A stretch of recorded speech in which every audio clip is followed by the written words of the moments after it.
ဒီဗီဒီယိုမှာအခြေခံသမားတွေအနေနဲ့မဖြစ်မနေသိထားရမယ့် this, these, that, those အသုံးအနှုန်းတွေကိုဘယ်လိုသုံးရမလဲဆိုတာနဲ့ပတ်သက်ပြီးမသိသေးတဲ့သူတွေအတွက်အလွယ်ဆုံးအရှင်းဆုံးနည်းလမ်းနဲ့ရှင်းပြပေးပါမယ်။ Hello English Notebook YouTube channel လေးကနေအားလုံးကိုပြန်လည်ကြိုဆိုလိုက်ပါရစေ။အချိန်ခဏသာပေးပြီးလိုတိုရှင်းတဲ့ this, these, that, those အသုံးအနှုန်းတွေကိုမှန်မှန်ကန်ကန်အသုံးပြုတတ်အောင်လေ့လာဖို့အဆင်သင့်ဖြစ်နေပြီလားရှင်။ This, that, these, those စကားလုံးတွေကတစ်ခုတည်းဒါမှမဟုတ်တစ်ခုထပ်ပိုတဲ့အရာဝတ္ထုတွေကိုညွှန်ပြပြောဆိုတဲ့အခါမှာအသုံးပြုတဲ့အညွှန်းနံစာ demonstrative pronoun တွေပဲဖြစ်ပါတယ်။ဒီအညွှန်းနံစာတွေကိုအသုံးပြုခြင်းကကျမတို့ပြောချင်တဲ့ conversation တွေကိုပုံမှန်ရှင်းလင်းစေပြီးနားထောင်သူတွေအနေနဲ့မိမိပြောဆိုနေတဲ့အကြောင်းအရာကိုပြတ်ပြတ်သားသားနားလည်နိုင်မှာဖြစ်ပါတယ်။ကဲဒါဆိုရင်တော့အညွှန်းနံစာတစ်ခုချင်းစီရဲ့အဓိပ္ပာယ်တွေနဲ့အသုံးပြုပုံတွေကိုသေးစိတ်လေ့လာကြည့်လိုက်ရအောင်။ This ကျမတို့ရဲ့အနီးနားမှာရှိတဲ့အရာဝတ္ထုတစ်ခုတည်းကိုပဲဖြစ်ဖြစ်အချိန်မကြာသေးခင်ကမှဖြစ်ခဲ့တဲ့အကြောင်းအရာကိုပဲဖြစ်ဖြစ်ရည်ညွှန်းပြောဆိုတဲ့အခါမှာ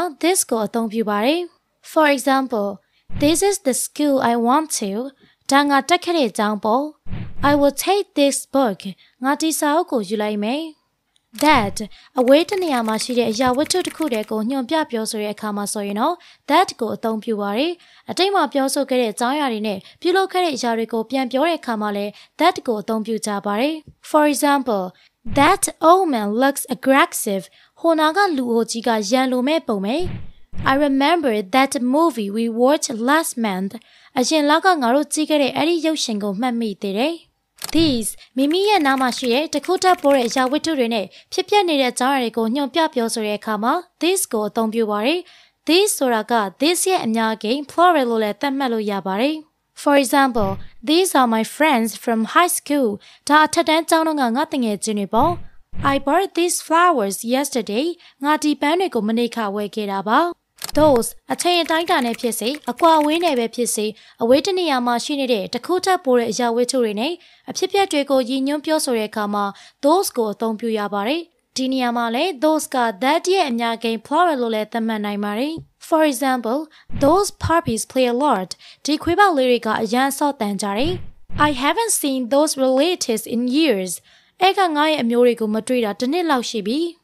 အတူချုပ်ပြန်ပြောရမယ်ဆိုရင်တော့အနီးနားမှာနဲ့အဝေးတနေရာမှာရှိတဲ့တစ်ခုတည်းဒါမှမဟုတ်တစ်ခုထပ်ပိုးတဲ့အရာဝတ္ထုတွေကိုညွှန်ပြပြောဆိုတဲ့အခါမှာအညွှန်းနံစာတွေဖြစ်တဲ့ this, that, these, those တို့ကိုအသုံးပြုပါတယ်။ဒီအညွှန်းနံစာတွေကိုတစ်ခါတရံ noun နဲ့ကပ်ပြီးအသုံးပြုကြသလိုအညွှန်းနံစာပဲတတိတခြားအသုံးပြုတဲ့အခါတွေလည်းရှိပါတယ်။ noun နဲ့ရှင်တွဲပြီးအသုံးပြုမယ်ဆိုရင်ကျမတို့ပြောချင်နေတဲ့အကြောင်းအရာကိုတစ်ဖက်လူကရှင်းလင်းစွာနားလည်နိုင်ပါတယ်ဆိုတာကိုလည်းမှတ်သားထားသင့်ပါတယ်နော်။အခုဆိုရင်အညွှန်းနံစာတွေဖြစ်ကြတဲ့ this နဲ့ that, these နဲ့ those ရဲ့အဓိပ္ပာယ်တွေနဲ့အသုံးပြုပုံအကြောင်းအရာတွေကိုဒီဗီဒီယိုလေးကနေတစ်ဆင့်နားလည်သဘောပေါက်သွားကြလိမ့်မယ်လို့မျှော်လင့်ပါတယ်။ကိုယ့်ရဲ့နားလည်မှုကိုစစ်ဆေးဖို့အတွက် exercise လေးတွေလုပ်ကြရအောင်နော်။အဖြေမှန်ကိုဗီဒီယိုတင်ပြီးတရက်ကြာရင် comment မှာတင်ပေးထားပါမယ်။နောက်များမှလည်းအင်္ဂလိပ်စာဘာသာစကားလေ့လာနေသူတွေအတွက်မှတ်သားရလွယ်ကူတဲ့သင်ခန်းစာတွေကိုအမြဲတင်ဆက်ပေးသွားအောင်ပါမလို့အခု channel လေးကို subscribe လုပ်ထားပြီးစောင့်ကြည့်နိုင်ပါတယ်။ See you all in the next video. Bye bye.